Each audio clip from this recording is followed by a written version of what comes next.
I had 4 months to make the biggest impact I possibly could in professional wrestling, because in 4 months, my life would change forever. What's going on, guys? I am the cheapest wrestler in the world, Matt Rivera, and this is episode 3 of How to Become a Pro Wrestler.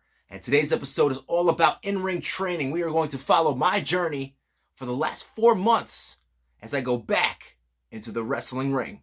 I knew that when I returned, there was really 3 places I wanted to train. I wanted to train with Joel Maximo. I wanted to train with my boy Kareem West, who just opened a wrestling school, Spartan Championship Wrestling in New Jersey. And I wanted to go back to one of my old stomping grounds, East Coast Pro Wrestling with Gino Caruso. But first off, I had to go with Joel Maximo in Brooklyn. So I went to Brooklyn and started training again for the first time in years. Now, a question that's commonly asked is, what does wrestling training entail? And what do you start with? Like, what are the first things that are considered the basics or the fundamentals on day one? Bumps.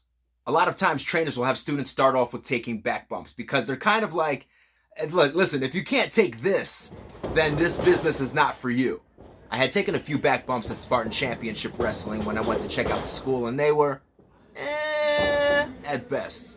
But it didn't take long at all for me to get the back bumps down. I went over with Joel Maximo, and after that, I was just kind of pumping them out. It felt like second nature once again, which made me really happy. Now, there's a bunch of different bumps that you can learn to take, such as a front bump. Let's say you're taking a DDT or like a bulldog, and you need to land face down. That's one bump. There's a flip bump, or if you were to take like a hip toss or a back body drop, that's how you would bump for that. So there's variations of the bump, and they all suck.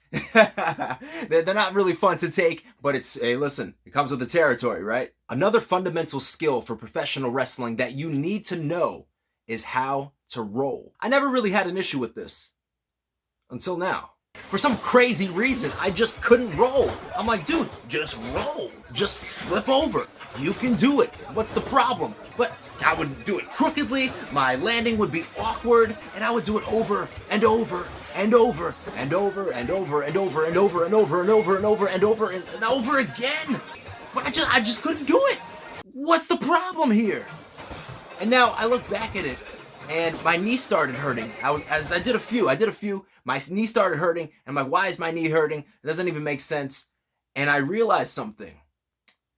Here's something you guys might not know about me. When I was 18 years old, I was diagnosed with a weird form of arthritis, a very rare form of arthritis, where my knees would swell up to the size of like cantaloupes, and they would need to get drained. It was so painful. It was like immobilized. There was times where I was in a wheelchair because it was that bad. And I think after all these years, it's impacted me more than I would like to admit. I try to ignore it. I just try to work through it. Or work around it, I would even say. So even when I was wrestling back then, I was just like, okay, what can I do to not have to depend on my knee as much? Instead of getting it fixed or having doctors look at it, I just kind of put it to the side. I would get it drained and taken care of in that way, but I never thought about the long-term effects of this illness that I had. And unfortunately, I was feeling those effects now. Every time I went to push up off that leg for the roll, my knee would hurt so bad. And it would feel like I didn't have any strength or any power to even just push myself to roll through, which is absolutely crazy. So I knew very early on in my training that I was going to have to go make a doctor's appointment to look at my knee. My doctor's appointment wasn't for a couple of weeks, so I kept training. 2 other fundamentals of professional wrestling. Learning to run the ropes properly, which for me, it's all about footing. There's also different sized rings, so sometimes you need to kind of feel it out first. But once I got the rhythm going, that was no problem at all. And one of my other favorite things to do, chain wrestling.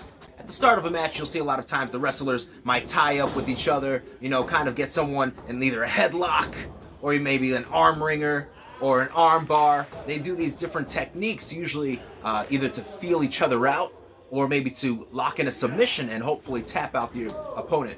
I think chain wrestling is so much fun, especially when you do it with different people, and they might show you a new technique that you've never seen before, or just trying to reverse someone. And it's just a good time to me. I don't know what it is about chain wrestling, but I really enjoy doing it. I just think it's great cardio. It's a good way to learn new techniques, kind of feel out your opponent.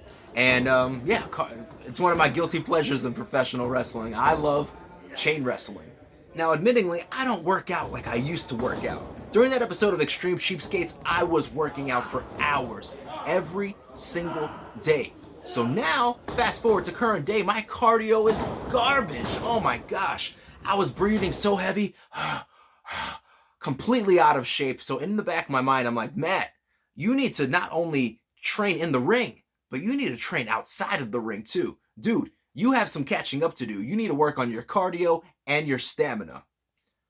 A few weeks pass and we are just about in June, and I finally hear back from my doctor, who's got some good news and some bad news.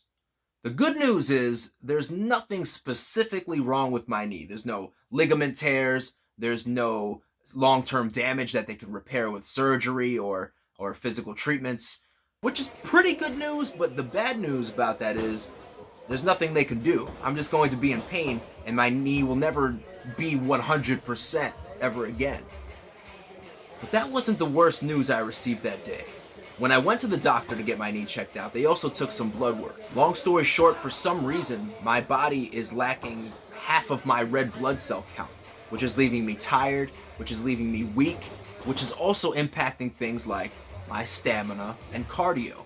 So all this time I'm thinking in my head, wow, Matt, you were really, really out of shape. What happened, bro?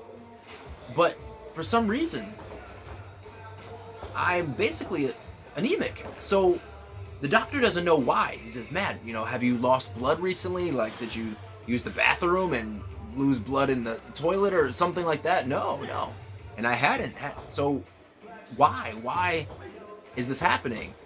But I started taking some iron supplements. I started taking some patches to help with my iron levels, and in the hopes that it would improve, and therefore my cardio and stamina would improve as well. Thankfully, I was right. My cardio started improving, my red blood cell count slowly came back up, and I was feeling better in the ring. I started to feel more confident about what I was doing. I felt like such a slacker. I'm like, man, why can't I keep up? Why can't I keep up? Admittingly, when I returned to professional wrestling, my confidence wasn't really there.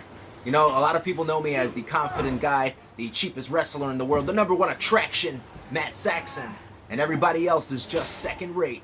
But I wasn't feeling that way. I just felt so out of it. It really took a while for me to feel confident in the ring again. So forget just ring rust. I just didn't feel like I belonged there anymore. It didn't feel like it was natural to me in any way. But eventually, come almost July at this point, I started to feel it again.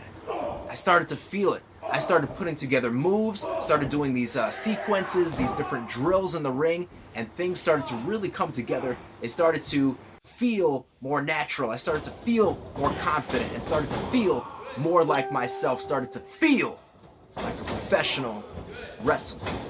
So once you get the fundamentals down, you really start working on drills. The more sequences of moves you do, the more drills that you practice, the more your wrestling becomes universal. The more you can go to a stranger who's also experienced and say, hey, I want to do X, Y, and Z, or you can call it in the ring, and you'll just click. It'll all click together. It's like you have these puzzle pieces, and you have these puzzle pieces, and you can put it together a little bit easier because you guys have the same puzzle. You've been working on the same stuff, and it's really fun. Wrestling has a dance or a language all its own, and it's really cool when you're paired with other people who understand that language. It was finally time to officially get back in the wrestling ring, and I knew exactly how I needed to make an impact. I knew exactly what I was going to do, where I was going to go, and who I was going to target. But the question that I really did not know the answer to was, who was I? I knew who the #1 attraction Matt Saxon was. I know that I am a wrestler who is cheap. But what I hadn't figured out was, who is the cheapest wrestler in the world? Matt Rivera.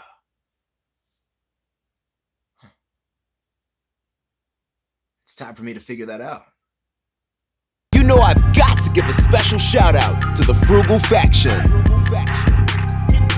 Are you ready for the cheap wrestler to return to the ring? Then you've got to get the latest gear. I've partnered with Redbubble to bring you guys the dopest merch, including a brand new line of time to make change shirts, masks, cell phone cases, backpacks. I mean, the list goes on and on and on. And these all come in classic cheap wrestler graphics too. Don't be second rate. Get your merch today. Click that link in the description. Let's go. Penny for your thoughts ain't worth the price. When the rent this high, knock out your lights. Proven in seconds, oozing electric. Smells like glass. School is in session. Saved by the bell, yeah, I'm on fire, blazing in hell. Save your career, rather save on a sale. Stuck behind bars, making no bail. I cashed in, attraction. Numero uno, action, brutal, faction, frugal. I'm the your matches doodle